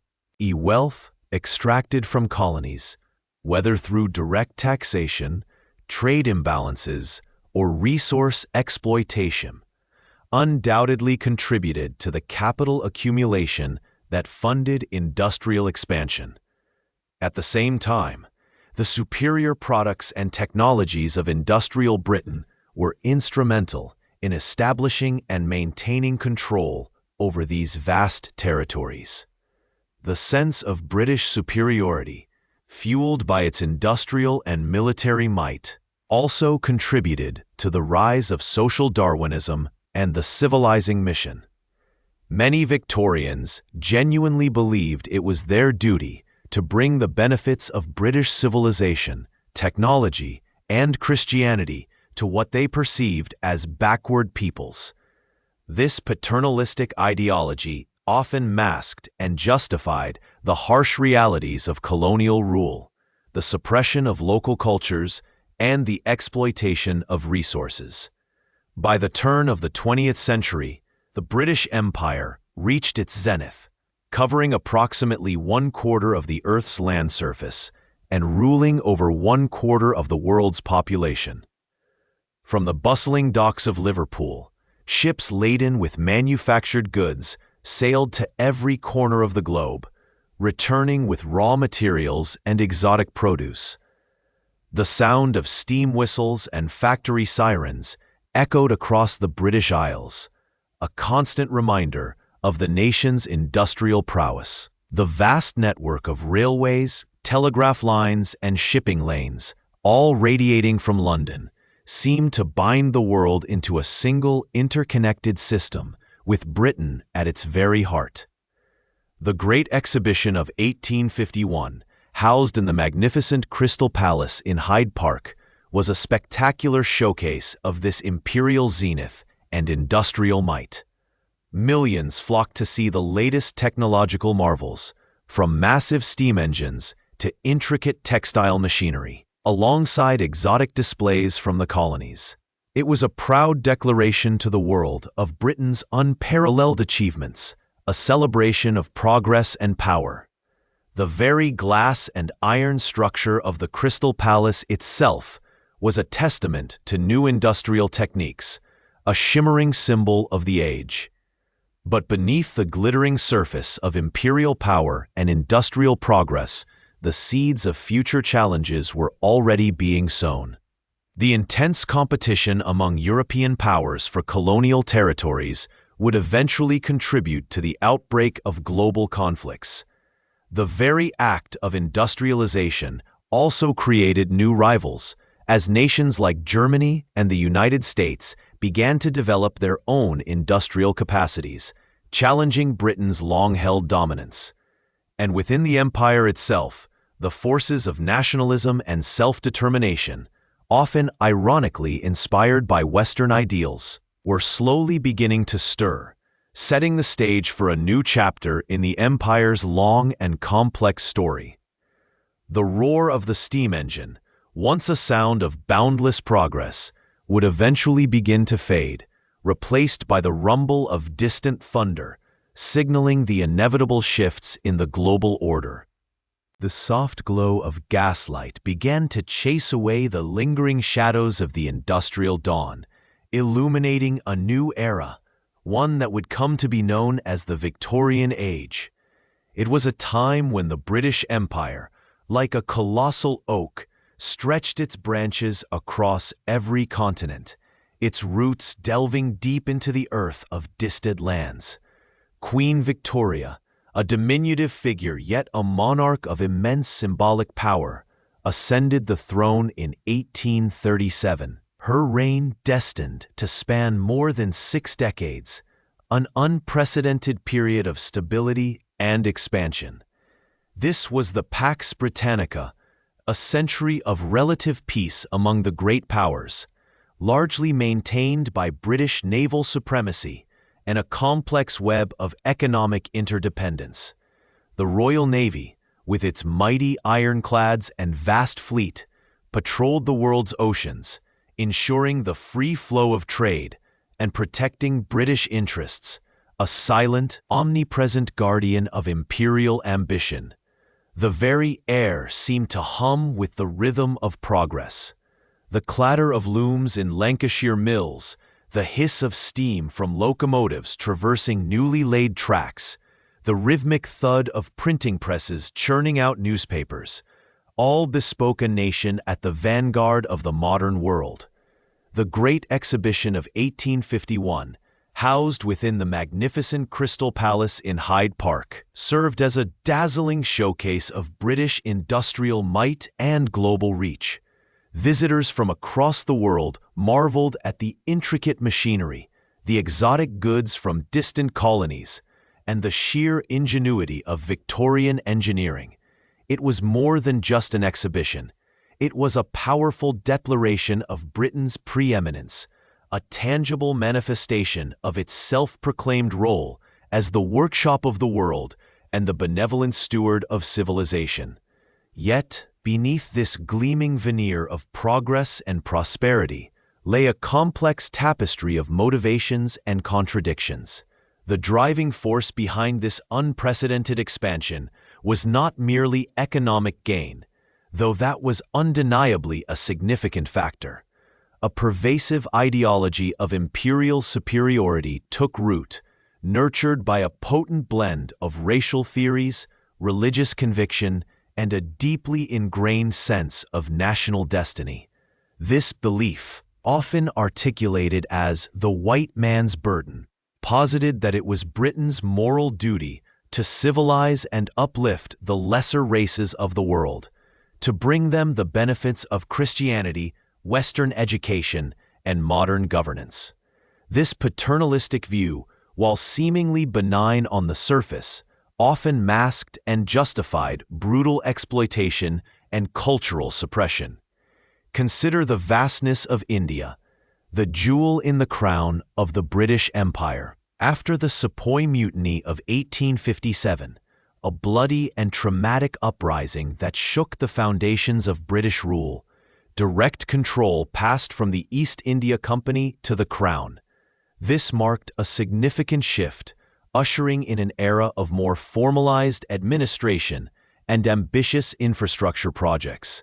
Railways crisscrossed the subcontinent, connecting distant regions, and facilitating the movement of goods and troops. Irrigation canals transformed arid lands into fertile fields, boosting agricultural output, much of which was destined for British markets. Yet these advancements often came at a steep cost to the Indian populace, whose traditional industries were undermined and whose resources were increasingly directed to serve imperial interests. Historians still debate the extent to which British rule genuinely benefited India, weighing the undeniable infrastructural development against the economic drain and the stifling of indigenous political and cultural development. Was it a net positive or a sophisticated form of economic subjugation? The answer, perhaps, lies in the perspective from which one views that complex era.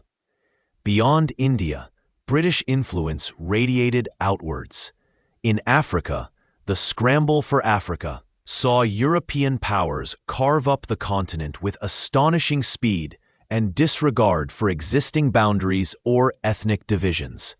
Britain, driven by a desire for raw materials, new markets, and strategic advantage, acquired vast territories, from the fertile lands of Egypt and the Sudan to the mineral-rich regions of southern Africa.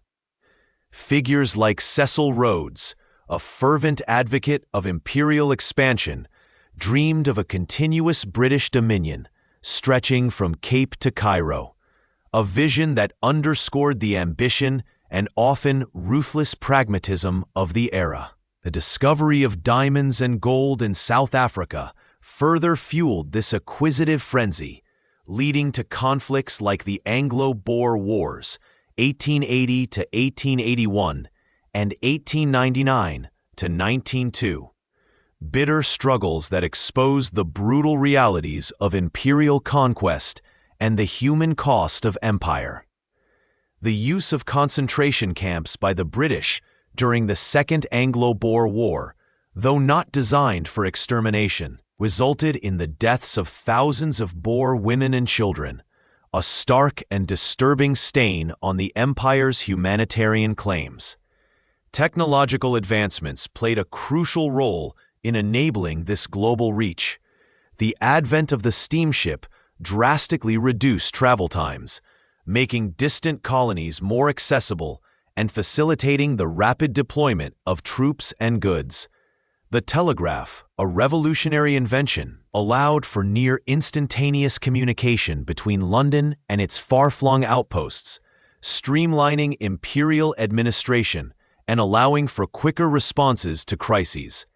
These innovations, coupled with advances in medicine that allowed Europeans to survive in tropical climates, effectively shrank the world and consolidated British power. It was an age where the sheer audacity of human ingenuity seemed boundless, where the belief in progress was almost an article of faith. Yet even at its zenith, the empire faced challenges from within. The very ideals of liberty and self-determination that were celebrated in Britain often stood in stark contrast to the realities of colonial rule. Nationalist movements, though nascent in many parts of the empire, began to stir, fueled by educated elites who had absorbed Western political thought and now sought to apply it to their own lands.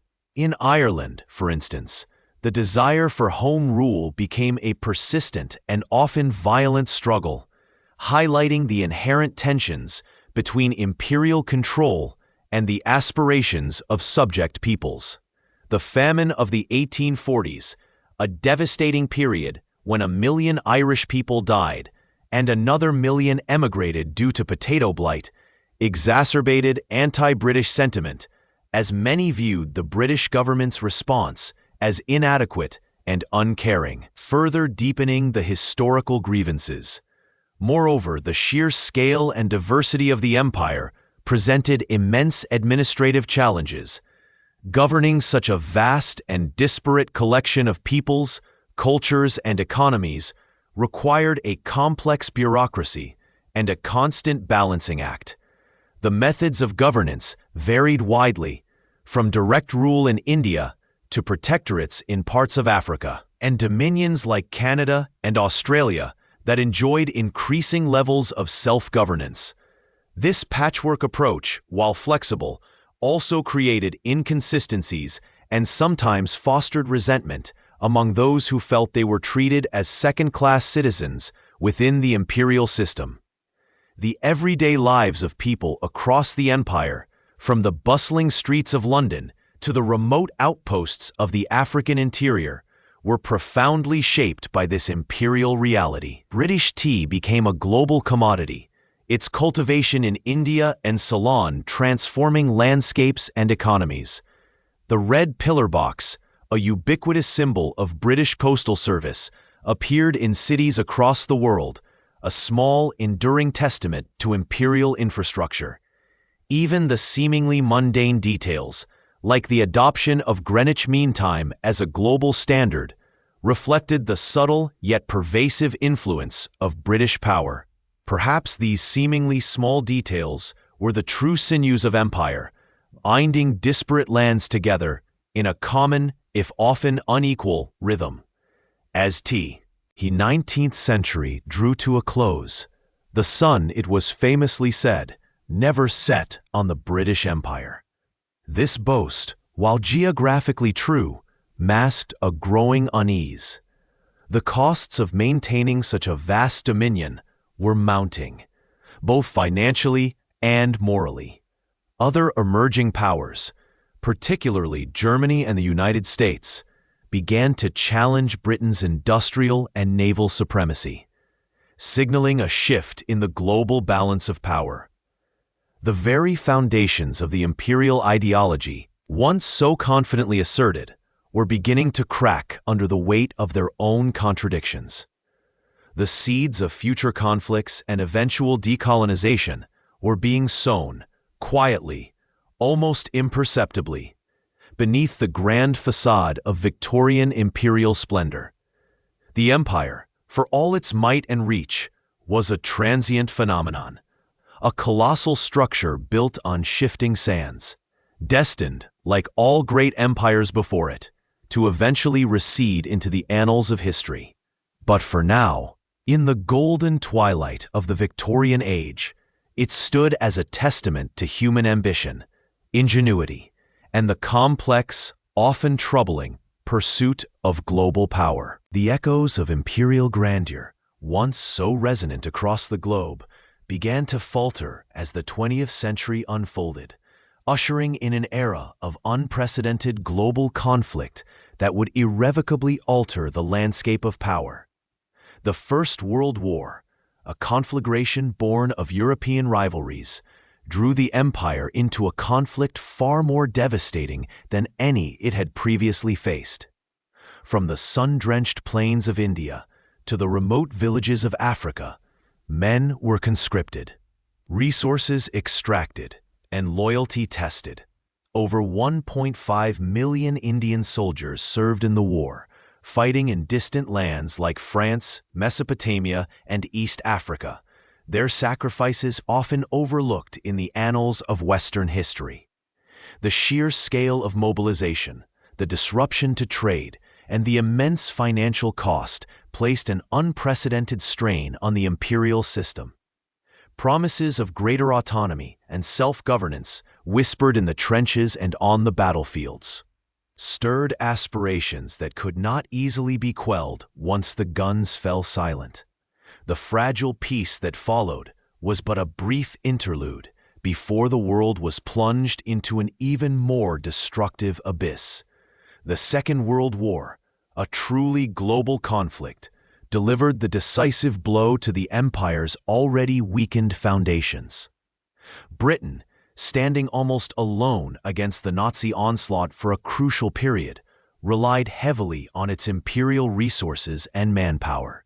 Soldiers from Canada, Australia, New Zealand, South Africa, and countless colonies fought valiantly on every front, from the deserts of North Africa to the jungles of Southeast Asia. The economic burden was immense. Britain emerged from the war deeply indebted, its industrial base damaged, and its treasury depleted.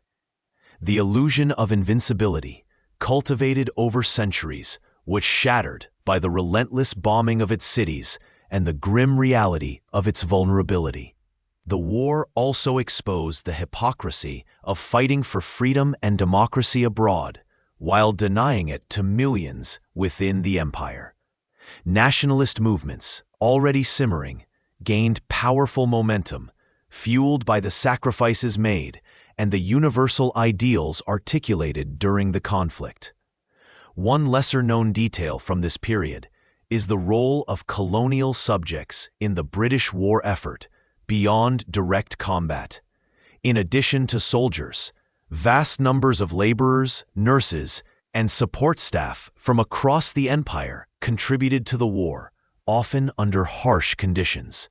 For instance, the East African Carrier Corps, comprised of over 1 million African porters, played a crucial, though largely unacknowledged, role in the East African campaign of the First World War, enduring immense hardship and high mortality rates. Their efforts were vital in transporting supplies and equipment through challenging terrain, yet their contributions rarely featured in official histories or public recognition. This disparity further highlighted the uneven power dynamics inherent in the imperial structure and fed the growing desire for self-determination. The post-war world was a dramatically different place. Two new superpowers, the United States and the Soviet Union, emerged, both ideologically opposed to traditional colonialism. The United Nations, founded in 1945, enshrined the principle of self-determination, providing an international platform for anti-colonial movements. The moral authority of the old imperial powers was severely diminished. Britain, though victorious, found itself in a precarious position, facing immense pressure to relinquish its overseas possessions. The process of decolonization, though complex and varied in its execution, became an inevitable tide. India, the jewel in the crown, was the first major domino to fall. The promise of independence, long deferred, could no longer be denied. However, the path to freedom was fraught with immense tragedy. The partition of India in 1947, dividing the subcontinent into India and Pakistan, was a hurried and deeply flawed process, leading to widespread communal violence, mass migrations, and an estimated 1 million deaths. Historians still debate the extent to which British haste and a failure to adequately prepare for the complexities of partition contributed to the ensuing bloodshed. Was it an unavoidable consequence of deep-seated religious and ethnic divisions? Or did the departing imperial power bear a greater responsibility for the catastrophic human cost? The legacy of this hurried departure continues to shape geopolitical realities in South Asia to this day. The rapid pace of decolonization that followed was remarkable. Burma and Ceylon, now Sri Lanka, gained independence in 1948.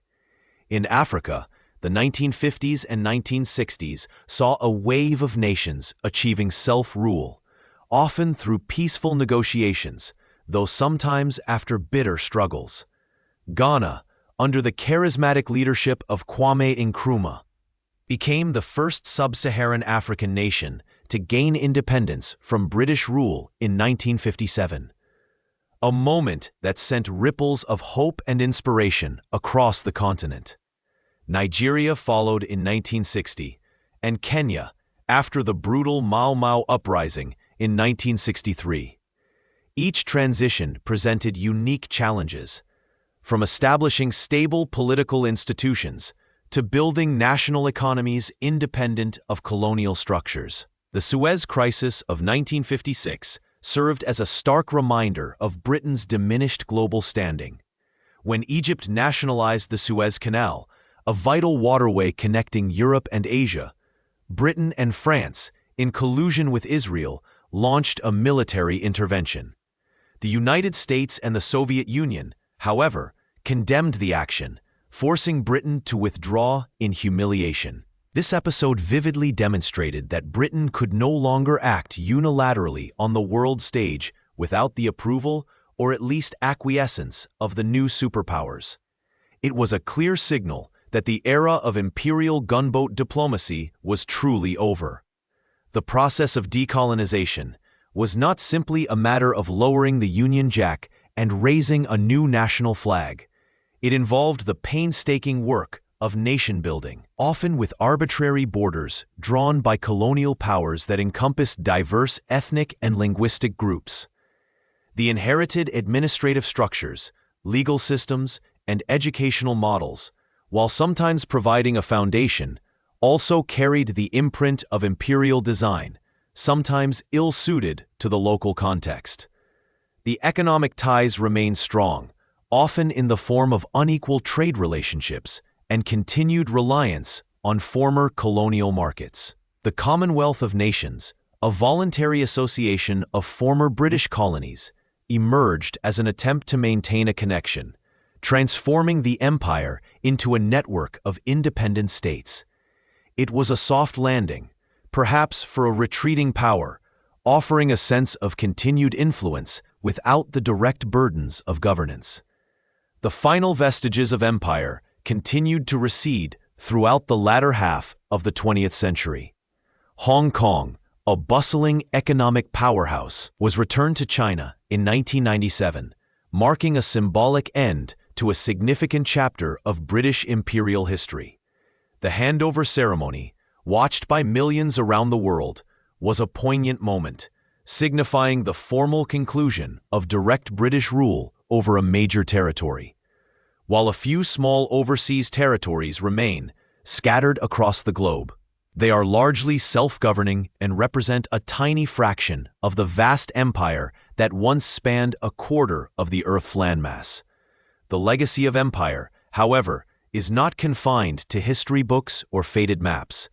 It continues to shape the world in profound ways. The English language, once imposed, became a global lingua franca, a common thread connecting diverse cultures. Parliamentary democracy, though often adapted and reinterpreted, found roots in many former colonies. Yet, the shadows of empire also linger in ongoing geopolitical tensions, economic disparities, and complex questions of identity and belonging.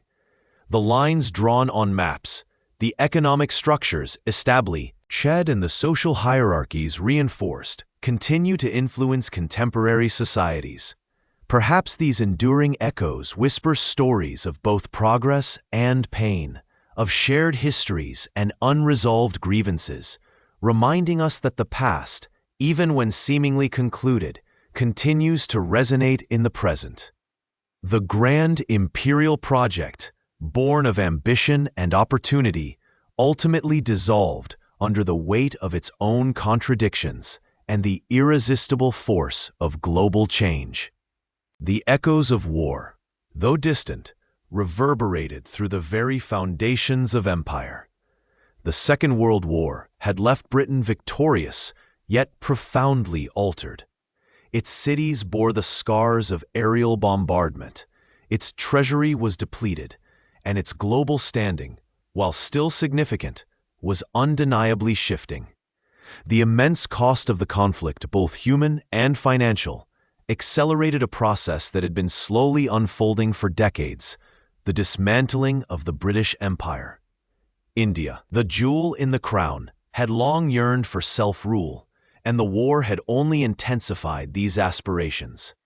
The promise of independence, made during the war to secure vital support, could no longer be deferred. In 1947, a new dawn broke over the subcontinent, but not without profound sorrow. The partition of British India into the independent nations of India and Pakistan was a moment of both liberation and immense tragedy, marked by widespread violence and displacement as millions migrated across newly drawn borders. The suddenness of the decision, driven by political expediency and the urgency of withdrawal, left countless lives irrevocably altered. This momentous event set a precedent. Across Asia and Africa, the tide of decolonization surged. Burma and Ceylon, now Myanmar and Sri Lanka, followed India's path to independence in 1948. In the years that followed, nation after nation emerged from beneath the imperial umbrella. Ghana, under the leadership of Kwame Nkrumah, became the first sub-Saharan African nation to gain independence from British rule in 1957, a moment celebrated across the continent as a symbol of hope and self-determination. Nigeria, Sierra Leone, Tanganyika, and countless others would follow in quick succession through the 1960s. The speed of this transformation was breathtaking. Within 2 decades, an empire that had spanned the globe for centuries had largely dissolved, replaced by a mosaic of sovereign states. Yet, the departure was rarely a clean break. The legacy of colonial rule, with its imposed borders, economic structures, and social divisions, lingered. In some regions, the transition was relatively peaceful, marked by formal ceremonies and negotiated transfers of power. In others, it was fraught with conflict, as competing ethnic groups or political factions vied for control in the vacuum left by the departing colonial administration. The Suez Crisis of 1956, though not directly about decolonization, underscored Britain's diminished global power. When Britain, France, and Israel secretly conspired to regain control of the Suez Canal after its nationalization by Egyptian President Gamal Abdel Nasser, the strong condemnation from both the United States and the Soviet Union forced a humiliating withdrawal, revealing the limits of Britain's independent military and political reach on the world stage. It was a stark realization that the old order had truly passed. As the empire receded, a new concept began to take shape: the Commonwealth. This voluntary association of independent sovereign states, most of which were former British colonies, represented an attempt to redefine relationships in a post-imperial world. It was an evolution from the earlier British Commonwealth of Nations, which had primarily included the white settler dominions like Canada and Australia.